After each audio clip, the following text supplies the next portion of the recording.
அல்ஹம்துலில்லாஹ். ஒரு முறை உஸ்மான் இப்னு அஃபான் ரலியல்லாஹு அன்ஹு அவர்கள் கடும் யோசனையில் இருக்கின்ற பொழுது அம்ர் இப்னு ஆஸ் ரலியல்லாஹு அன்ஹு அவர்கள் வந்து சலாம் சொல்கின்றார்கள்.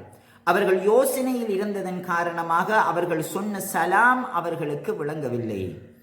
யோசனையிலே இருக்கின்றார்கள். சலாத்துக்கு பதில் சொல்லாததனால் முறைப்பாடு உமர் இப்னு கத்தாப் ரலியல்லாஹு அன்ஹு அவர்களிடம் கொண்டு செல்லப்படுகின்றது. உமர் இப்னு கத்தாப் ரலியல்லாஹு அன்ஹு அவர்கள் இருவரையும் விசாரிக்கின்ற பொழுது உஸ்மான் இப்னு அஃபான் ரலியல்லாஹு அன்ஹு சொல்கின்றார்கள், நான் யோசனையில் இருந்தேன், அதனால் அவர் சொன்ன சலாம் எனக்கு கேட்கவில்லை என்ற போது என்ன யோசனை என கேட்கின்றார்கள். அல்லாஹ்வுடைய தூதர் ஸல்லல்லாஹு அலைஹி வஸல்லம் அவர்கள் ஒரு சஃபையில் இருக்கின்ற பொழுது இந்த பிரார்த்தனையை நீங்கள் ஓதிவிட்டு அல்லாஹ்விடம் பிரார்த்திப்பீர்களாக இருந்தால் அல்லாஹ் உங்களுடைய பிரார்த்தனை கபூல் செய்வான் என்று சொன்னார்கள். ஆனால் சொல்லாமலே சென்று விட்டார்கள் என்ற போது அம்ர் இப்னு ஆஸ் ரலியல்லாஹு அன்ஹு சொன்னார்கள், அந்த வார்த்தை தான் லா இலாஹ இல்லா அன்த சுப்ஹானக இன்னி குன்து மினல் ஸாலிமீன் என்று ஒருவர் பிரார்த்தித்து விட்டு அல்லாஹ்விடம்